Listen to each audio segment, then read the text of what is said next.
Good morning. Today my talk is called An Exciting Life. And I welcome you back to Unity of the West Side on our continuing journey together to co-create an exciting life. So let's all say that word together. Exciting. Exciting. You can't say the word like, oh, I'm so excited. The word itself is exciting. Exciting. Exciting. Yes. Carol, how was your trip home? Exciting. Here's the pictures to prove it. So I did something when I went back home to Michigan. So I've been gone for a couple weeks, and it was a really good trip. Thank you for allowing Reverend Ken and Reverend Kenneth came. And they both filled in well for me. So, but I attended my 45th high school reunion, which is interesting because there was a lot of old people there. I might have been one of them. But you see the different pics, and then there's another slide. And this slide this is everybody that was there and some friends from high school. And in the middle there you see Joel. You see 8-year-old Joel, who taught me all about this Snapchat thing. So I learned something when I was away. I learned Snapchat. And I couldn't put girl stuff on him because he would be like, no, I have lipstick. Don't take that picture. So, what do you have going on in your life that is exciting and filled with enthusiasm? Because you can see I was excited and enthusiastic about my whole visit home. So I go home and I have my place back there and I have my little squirrels. The condo association says, don't feed the squirrels. I have gourmet squirrel food, 40 pounds of it. I feed the squirrels every day.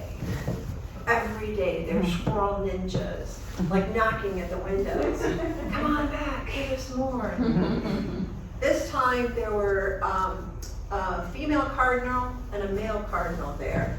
And they were like there to take on the squirrels. And then we had 3 blue jays. And if you've ever seen blue jays, they are the most beautiful bird. And they were swooping down at the squirrels, and it was totally exciting. It was like squirrels against the birds, you know? And then at one point I looked out there and I had brown squirrels with black squirrels with gray squirrels. Now they usually don't all eat together, but I think they knew I was there, and that was my expectation, is we all live in peace. And there was a blue jay and the red cardinal there. And I felt totally fulfilled in that moment, because we were all in peace. So I want to start out with an affirmation, and we're going to say it 3 times. I co-create with God an exciting life, and I greet each day with enthusiasm. I co-create with God an exciting life, and I greet each day with enthusiasm. I co-create with God an exciting life, and I greet each day with enthusiasm. I co-create with God an exciting life, and I greet each day with enthusiasm. Now be honest. The 3rd time, did you start to feel it? Like if you didn't feel it, you were like, oh, she's going to make us do an affirmation. And then by the 3rd time, you're like, I co-create my life, and I got that enthusiasm going. I like the one in the Daily Word too. I'm an active participant in this exciting life. The definition of exciting is causing great enthusiasm and eagerness. It's an exciting breakthrough. It's full of activity, and it's fueled by our passion. So what power would you say that is? I know it's a quiz. Zeal. Whose favorite power is zeal? That's right, mine. The word enthusiasm comes from the Greek word ethos, which means full of God. How are you today? Filled with God. Thank you. How are you? How's your life? How's your life? Filled with God. I'm telling you. So you might want to ask yourself, How can I co-create an exciting life? And when you ask yourself this question, there's a question behind it. What brings you joy? This ties directly into our power of zeal. What makes your zeal fairly sizzle? Charles Fillmore wrote a quote in Talks on Truth when he was 94 years young. He said, "I fairly sizzle with zeal and enthusiasm and spring forth with a mighty faith to do the things that are to be done by me today." Listen to those words he used. Sizzle. I fairly sizzle. Not crackle. He sizzles with zeal.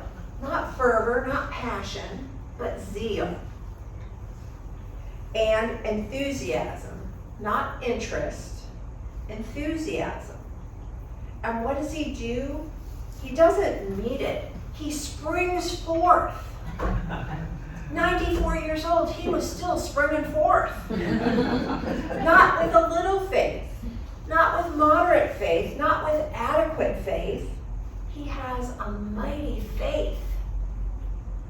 Mighty to do all the things that are to be done by me today.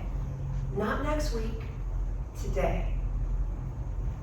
If that doesn't get you going, if that doesn't get your zeal percolating, you might not have a pulse. So asking yourself about your enthusiasm and your joy and your happiness, it's a great question to ask today and every day. And if you're not meeting this question with the highest level of energy, if you aren't vibrating every cell, let's look at some things that might assist you to do that. Are you fearful of taking risks? Some people have asked me, Carol, how do I co-create a successful business? And when I tell them the formula, do what you love, do it every minute, live and breathe it, and take a risk. That's usually when I lose them. Take a risk? You mean I have to risk maybe failing? Yep, you do. But the good news is, we all know how to handle getting knocked down. We get back up, and we try it a different way. Now when I get knocked down, and believe me, it still happens, I just get up out of sheer reflex now. I'm so used to it. It is sheer reflex. I get right back up. Risks seem scary. Let's change that sentence. Risks are exciting, and then you have a good start. If you change the word scary to exciting, you're on your way. Risks are exciting. I know, there's a lot of people that are going, oh yeah, I think so. And get some enthusiasm going. The next thing I recommend for an exciting life is to travel. Go and experience something different from your day-to-day. For me, when I travel home to Michigan, like I just did, I'm so immersed in family. Family dynamics, family gossip, family. It's family. Because in my day-to-day, out here I have great work that I absolutely love, but I don't have family. I have friends who love me, but the older I get, the more I crave and appreciate being around my family. But also travel to other places. I've traveled a lot this summer. I did a conference in Kansas City in June, and next month I'm going to go back for a retreat. Actually, 2 retreats that are going to blend into one another. And I'm doing this with friends. In my mind, I want to travel to Italy, and I want to travel to Greece, and maybe Spain. So stay tuned. So you might think, oh, I don't have enough money to travel. Okay, first off, it's probably not true. Make the money if you want it. And most importantly, start to plan it. When you start planning something, you're going to be amazed at the abundance that shows up and to support you in doing that. start planning your trip and watch how it shows up. In the meantime, travel to the ocean. You know, that big blue thing. How many of us get there as often as we could? How many of us take advantage of that? You know, people travel here to see that. Got that? And it's right here. So head out to that ocean and travel. The next hint I'm going to give you is to research something that interests you. Do you know how much I love doing this talk today? Because I got to research joy and happiness and enthusiasm. This was so much fun, I think we should do it every week. For sure it's going to spill into the next couple weeks, so keep coming back. It'll be a different message, but there'll be some enthusiasm and some of this in there. But take a class, search on the computer, or just take a step to something that makes you smile and brings you that zing of zeal. That's my new phrase. It's the zing of zeal. I could say it all day.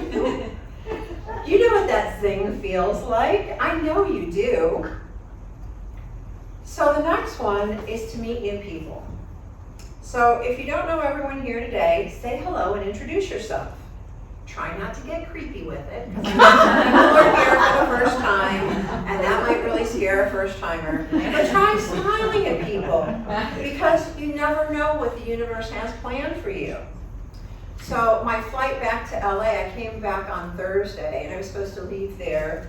At 11:30 in the morning. My flight was delayed by 5 hours. Wow. 5 hours, and I was already at the airport, by the way. So I looked around and I saw a Just Relax place, and they do chair massages. So I thought, I have time for a 30-minute chair massage. So I went and got a chair massage. And then I thought, it's about noon now, 12:30, me hungry. So I saw Leo's. Leo's has the best Detroit hot dogs. Now you don't know about Detroit hot dogs, but they're a Dearborn hot dog. Anyway, so I was sitting there waiting for my Detroit hot dog to come, and I was thinking, I should really write my talk while I'm sitting here at a bar waiting for my hot dog. So I thought I should open up my iPad and I should write my talk. But then I looked next to me, and next to me there's this nice young man smiling at me, and I smiled back. I mean, he was young, okay? I'm just saying it wasn't that. So then he took out his ear pods, and I put my iPad away. And we talked for almost the whole 5 hours about the Tigers, about basketball, about music, about his family and my family. And then we discovered that we both work in special ed. That was on hour 3. We discovered that we had this special ed connection. He does assessments for kids that are delayed due to the COVID school stuff. And I found this so interesting, and he works for Detroit Public Schools. And I found this so interesting, the next 2 hours flew by. And we just enjoyed the time together, talking and laughing. So meet someone new, find a new hobby. That's another thing you can do. Find a new hobby or renew a hobby that you have. So you guys don't know this about me. I brought props today. So I've known in my family for 20 years now of making stupid tissue box covers. They cover up, here, it looks like this when it's done. See the Kleenex box? Oh, it fits so nicely in your home. And I'm known for this in my family. I used to make these all the time. And I had gotten this kit in April because my sister's birthday was in May. She's probably not going to get it until Christmas, but my intention was good. And then when I was home, I showed this to my other sister, and she said, well, I have one that you did 20 years ago, and I want new colors. I want gray and light gray to go with my new living room instead of this lovely peach color from the 80s. So now I'm taking orders for them. So this calms me. When I do this needlepoint on plastic canvas, I am calm. And I'm creating something that, first of all, there's Easter baskets that I make that have Mickey Mouse, Minnie Mouse, Donald Duck, and then it says Happy Easter and the kid's name, which are so cute.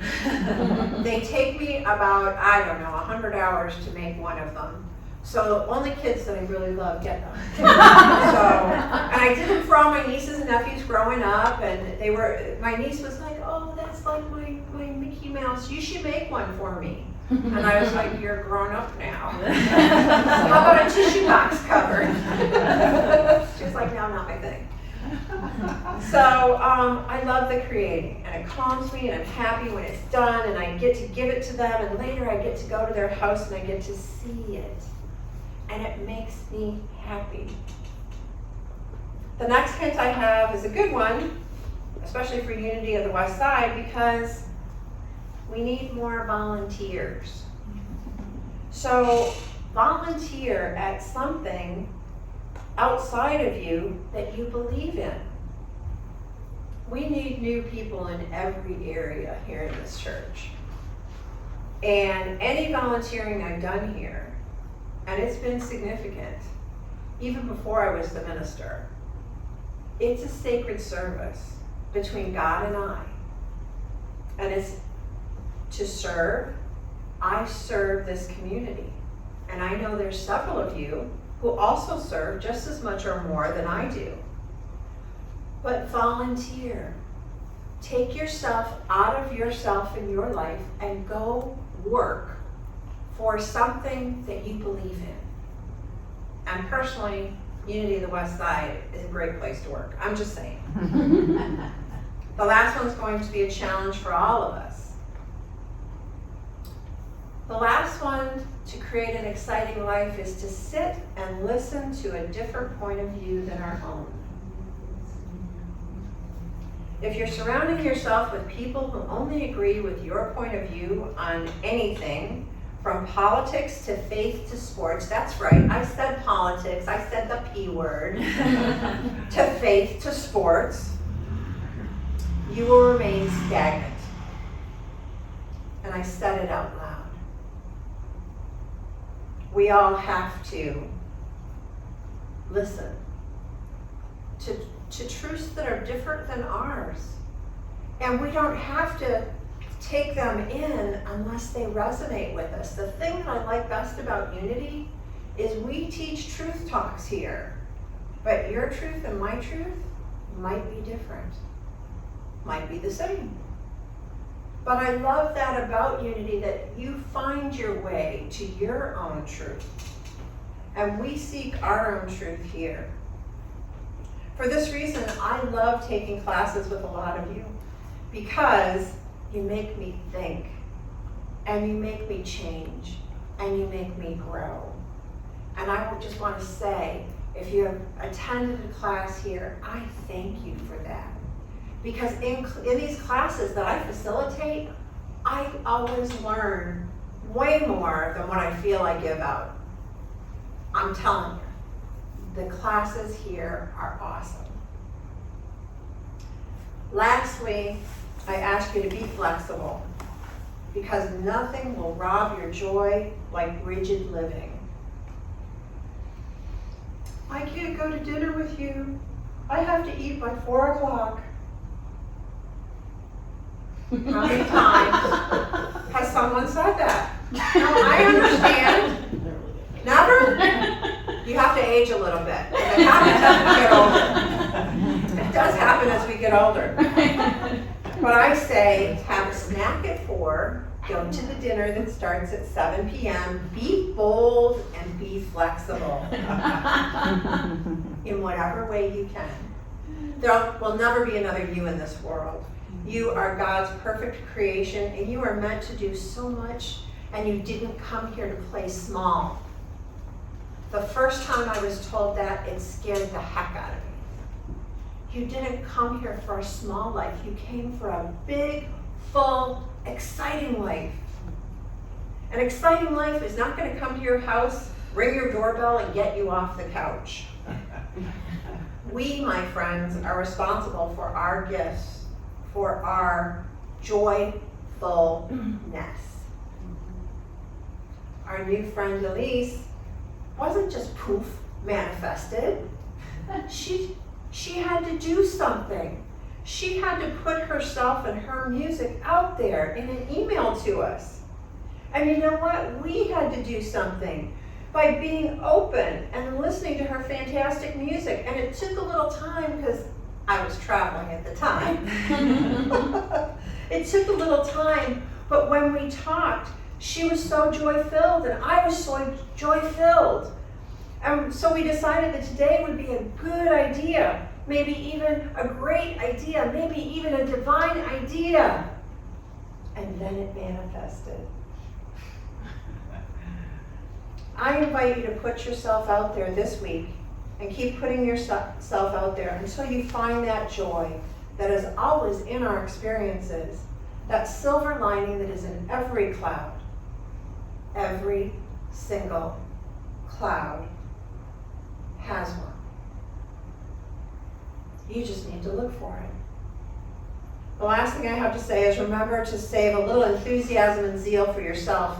You know Marie Kondo, you know who Marie Kondo is? She's an organizer, and she makes you hold every item in your house. I'm Marie Kondoing my house right now because we're reading a book called Self-Care. It's Extreme Self-Care, the art of extreme self-care. And one of the chapters has you going through your house and creating a sacred space and a happy space. And so she asks you to hold every item in your house and ask, does this bring me joy? If no, you release it, you let it go. If yes, you keep it. And you can do that in your life too. Marie Kondo your life, your thoughts, your words, your actions. If it brings you joy, keep it. If it doesn't bring you joy, release that, let it go. And if you've lost your zeal, talk to me after this talk because I have enough to hold that space of zeal for you while you're finding it. And while you're finding it, act as if it's already yours. How would a person who had that dream job act? How would they feel?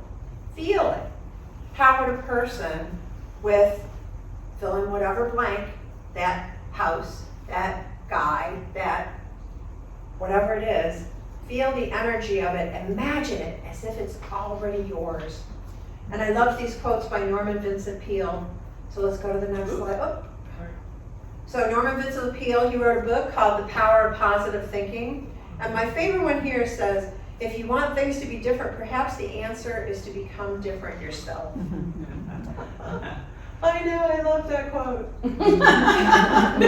Because it spoke to me.